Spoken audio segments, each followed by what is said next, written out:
দূরবর্তী অনেক উপজেলা রয়েছে যেগুলোতে আসতে গিয়ে মানুষের অনেক কষ্ট হয়, বিচার প্রাপ্তির ক্ষেত্রে দীর্ঘসূত্রিতায় পড়তে হয় এবং অর্থ কষ্টসহ থাকার কষ্ট নানাবিধভাবে হয়রানির মুখে পড়তে হয়।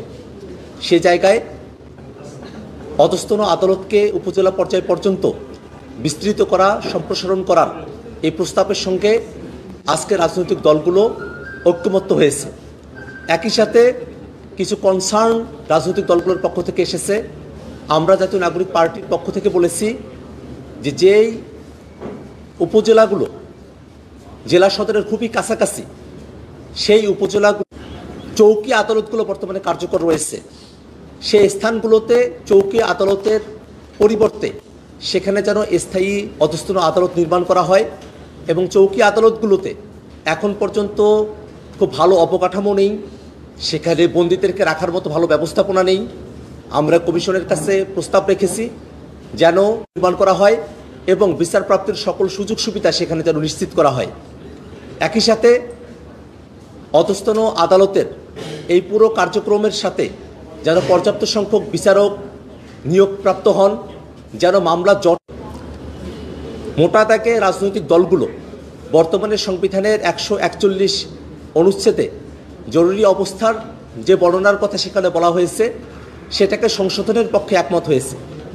কিন্তু সেই সংশোধনী কীরকমভাবে হতে পারে তার ব্যাপারে মোটা দাগে এখানে ঐক্যমত্য আজ হয় নাই। কমিশনের তরফ থেকে বলা হয়েছে যাতে রাজনৈতিকভাবে জরুরি অবস্থা কোনো অপব্যবহার না করতে পারে সে ব্যাপারে যেন একটা ডিরেকশন এই মত উল্লেখ করা হয়ে থাকে। আবার একটা জিনিস বলা হয়েছে, মানুষের যে মানবাধিকারের জায়গাগুলো রয়েছে, নাগরিক অধিকারের জায়গাগুলো রয়েছে সেটাকে যেন ক্ষুণ্ণ করা না হয়। সে ব্যাপারটাতে হাউজে এখন পর্যন্ত ঐক্যমত্য হয়নি। কিন্তু জাতীয় নাগরিক পার্টি এনসিপি মনে করে রাজনৈতিক দলগুলো জরুরি অবস্থা সংশোধনের বিধানকে সংশোধনের জন্য যে একমত হয়েছে সেই সংশোধনী আসলে কোন দিকে হবে তার একটা গাইডলাইন আমাদের এখানে থাকা প্রয়োজন, যাতে জরুরি অবস্থার সময়টাতে তারও বিচার প্রাপ্তির অধিকার কোনোভাবেই ক্ষুণ্ণ না হয় সেটা অবশ্যই নিশ্চিত করতে হবে। একই সাথে মৌলিক অধিকারগুলোর ক্ষেত্রে, মানবাধিকারগুলোর ক্ষেত্রে কোন কোন মানবাধিকারকে অবশ্যই জরুরি অবস্থার সময়টাতেও কার্যকর রাখতে হবে সে ব্যাপারটা নিয়ে আমাদের মধ্যে আরও বিস্তারিত আলোচনা হওয়া প্রয়োজন বলে আমরা মনে করি। আমরা দেখেছি আজকের ঐক্যমত্য কমিশনের আলোচনার সময়টাতে সংস্কার বিষয়টাকে পার্লামেন্টের দিকে ঠেলে দেওয়ার চেষ্টা করা হয়েছে।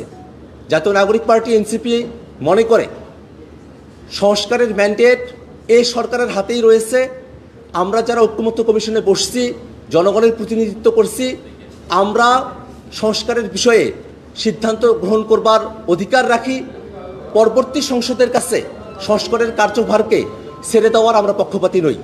অবশ্যই জুলাই সনদকে নিছক একটি ডকুমেন্ট হিসেবে, নিছক একটি দলিল হিসেবে উপস্থাপন করার যে চিন্তা অনেকের মধ্যে প্রকাশিত হয়েছে, আমরা তার বিপক্ষে অবস্থান করি এবং আমরা মনে করি যে জুলাই সনদের মধ্য দিয়ে যে মৌলিক সংস্কারের রূপরেখা বাস্তবায়িত হবে সেটা বাংলাদেশের সামনের রাজনীতিকে নির্ধারণ করবে, সামনের বাংলাদেশের কাঠামোকে নির্ধারণ করবে এবং সেই কাঠামোকে কিভাবে বাস্তবে রূপান্তরিত করা যায়, রেকটিফিকেশনের পদ্ধতি কী হতে পারে সেই ব্যাপারে যদি কেউ শুধুমাত্র সংসদের উপর নির্ভর করতে চায় এবং ঐক্যমত্য কমিশন যদি পার্লামেন্টের দিকেই তাদের আলোচনাকে অগ্রগতি করতে থাকে সেক্ষেত্রে অবশ্যই আমরা মনে করব যে আমাদের এই যে গোটা আলোচনা, ঐক্যমতের আলোচনা, সে আলোচনা অবশ্যই কার্যকর হবে না। সেক্ষেত্রে আমাদের পরামর্শ হলো অবশ্যই বাংলাদেশে নতুন কাঠামোকে বাস্তবায়ন করতে, নতুন বন্দোবস্তকে বাংলাদেশের রাজনীতির জন্য কার্যকর করতে গণপরিষদ নির্বাচন আয়োজন করতে হবে। গণপরিষদ নির্বাচন আয়োজনের মধ্য দিয়ে সেখানকার আলাপ আলোচনা, তর্ক এবং নানা ধরনের ঐক্যমতের ভিত্তিতে নতুন একটি সংবিধান প্রণয়ন করে এই সংস্কারের যে প্রস্তাবনাগুলো আছে সেগুলোকে কার্যকর করতে হবে।